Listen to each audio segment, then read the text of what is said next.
Hi everyone, ನಾನಿವತ್ತು ಸಿಂಪಲ್ಲಾಗಿ chicken sambar ಹೇಗೆ ಮಾಡ್ಕೊಳ್ಳೋದಂತ ತೋರಿಸ್ತಾ ಇದ್ದೀನಿ. ತುಂಬ ಟೇಸ್ಟಿಯಾಗಿರುತ್ತೆ. ಇದು ಮಾತ್ರ ನೀವು ಮನೇಲಿ ಒಂದ್ಸಲ ಟ್ರೈ ಮಾಡಲೇಬೇಕು.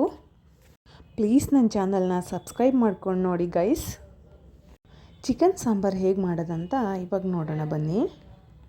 ಒಂದು ಪ್ಯಾನಲ್ಲಿ 2 ಟೇಬಲ್ ಸ್ಪೂನಷ್ಟು ಆಯಿಲ್ನ ಬಿಸಿ ಮಾಡಿಕೊಂಡು 1 ಟೊಮೊಟೊ, 1 ಆನಿಯನ್ನು, ಸ್ವಲ್ಪ ಕೊತ್ತಂಬರಿ ಸೊಪ್ಪು, ಒಂದು ಅರ್ಧ ಇಂಚಷ್ಟು ಚಕ್ಕೆ, ಒಂದು 1/2 ಸ್ಪೂನಷ್ಟು ಕಾಳುಮೆಣಸು, ಒಂದು 2 ಟೇಬಲ್ ಸ್ಪೂನಷ್ಟು ಧನಿಯಾ ಬೀಜ, ಒಂದು 8ರಿಂದ 10 ಬ್ಯಾಡಗಿ ಮೆಣಸು. ಇದು ಕಲ್ಲರ್ಗೋಸ್ಕರ ತುಂಬ ಚೆನ್ನಾಗಿ ಬರುತ್ತೆ. ಒಂದು 8ರಿಂದ 10 ಗೋಡಂಬಿ ಬೀಜ ಹಾಕೋತಾ ಇದ್ದೀನಿ. ಇದು ಸಾಂಬಾರ್ದು ಕನ್ಸಿಸ್ಟೆನ್ಸಿ ಸ್ವಲ್ಪ ತಿಕ್ಕಾಗಿ ಚೆನ್ನಾಗಿ ಬರುತ್ತೆ, ರಿಚ್ಚಾಗಿ ಅಂತ. ಇದೆಲ್ಲ ಮಿಕ್ಸ್ ಮಾಡಿಕೊಂಡು ಚೆನ್ನಾಗಿ ಫ್ರೈ ಮಾಡ್ಕೋಬೇಕು. ಇದಕ್ಕೆ ಸ್ವಲ್ಪ ಉಪ್ಪು ಮಿಕ್ಸ್ ಮಾಡ್ಕೊಳ್ಳೋದ್ರಿಂದ ಮಸಾಲ ಬೇಗ ಸಾಫ್ಟಾಗಿ ನೀಟಾಗಿ ಬೆಂದ್ಕೊಳ್ಳುತ್ತೆ. ಒಂದು ಕಡೆ ಮಸಾಲ ಫ್ರೈ ಆಗ್ತಾ ಇರುವಾಗಲೇ ನಾವು ಇನ್ನೊಂದು ಕಡೆ ಒಂದು ಪ್ಯಾನಲ್ಲಿ 4 ಟೇಬಲ್ ಸ್ಪೂನಷ್ಟು ಆಯಿಲ್ನ ಹಾಕ್ಕೊಂಡು ಒಂದು ಆನಿಯನ್ನು, ಸ್ವಲ್ಪ ಕರಿಬೇವಿನ ಸೊಪ್ಪು ಹಾಕ್ಕೊಂಡು ಫ್ರೈ ಮಾಡ್ಕೊಳ್ಳೋಣ. ಅದಕ್ಕೆ ಒಂದು ಟೊಮೊಟೊ ಮಿಕ್ಸ್ ಮಾಡ್ಕೊಳ್ಳೋಣ. ಟೊಮೊಟೊ ಮಿಕ್ಸ್ ಮಾಡಿಕೊಂಡು ಟೊಮೊಟೊ ಸ್ವಲ್ಪ ಸಾಫ್ಟ್ ಆಗೋ ತನಕ ಫ್ರೈ ಮಾಡ್ಕೋಬೇಕು. ಅದಕ್ಕೇ ಕರಿಬೇವಿನ ಸೊಪ್ಪು ಮತ್ತು ಸ್ವಲ್ಪ ಕೊತ್ತಂಬರಿ ಸೊಪ್ಪು ಮಿಕ್ಸ್ ಮಾಡ್ಕೊಳ್ಳೋಣ. ಜಿಂಜರ್ ಗಾರ್ಲಿಕ್ ಪೇಸ್ಟ್ ಮಿಕ್ಸ್ ಮಾಡ್ಕೊಳ್ಳೋಣ. ಇದು ಚೆನ್ನಾಗಿ ಸಾಫ್ಟಾಗಿ ಫ್ರೈ ಮಾಡ್ಕೋಬೇಕು. ಇದನ್ನು ಒಂದು ಚಿಕನ್ ಡ್ರೈ ಹೇಗೆ ರೆಡಿ ಮಾಡ್ಕೋತೀವಿ ಆ ಥರ ಚಿಕನ್ನ ಸ್ವಲ್ಪ ಈ ಥರ ಮಸಾಲದಲ್ಲಿ ನೀಟಾಗಿ ಫ್ರೈ ಮಾಡಿಕೊಂಡ್ರೆ ತುಂಬ ಟೇಸ್ಟಿಯಾಗಿರುತ್ತೆ ಅಂತ ಮಾತ್ರ ಈ ಥರ ಮಾಡ್ಕೋತಾ ಇದ್ದೀನಿ. ಇವಾಗ ವಾಶ್ ಮಾಡಿರೋ 1 kg ಚಿಕನ್ನ ಈ ಮಸಾಲ ಜೊತೆ ಮಿಕ್ಸ್ ಮಾಡಿಕೊಂಡು ಚೆನ್ನಾಗಿ ಫ್ರೈ ಮಾಡ್ಕೊತಾ ಇದ್ದೀನಿ.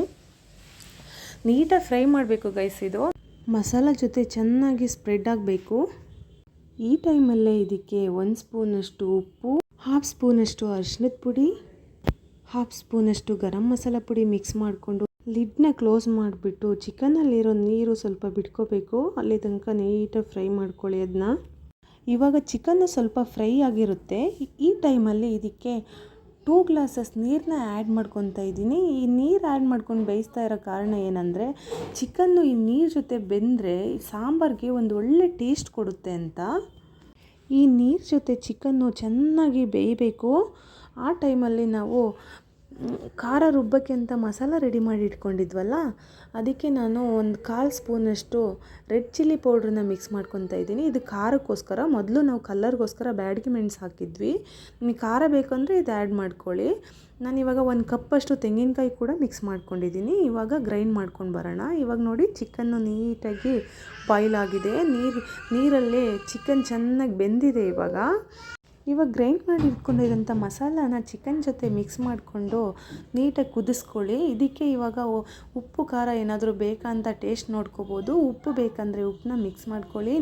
ಲಿಡ್ನ ಕ್ಲೋಸ್ ಮಾಡಿಕೊಂಡು ಚಿಕನ್ ನೀಟಾಗಿ ಬೇಯೋ ಥರ ಬಾಯ್ಲ್ ಮಾಡ್ಕೊಳ್ಳಿ. ಚಿಕನ್ ಸಾಫ್ಟ್ ಆಗಬೇಕು. ಚಿಕನ್ ಸಾಂಬಾರು ಮಾತ್ರ ತುಂಬ ಟೇಸ್ಟಿಯಾಗಿರುತ್ತೆ. ಇದು ಮನೇಲಿ ಒಂದು ಸಲ ಟ್ರೈ ಮಾಡಲೇಬೇಕು ನೀವು.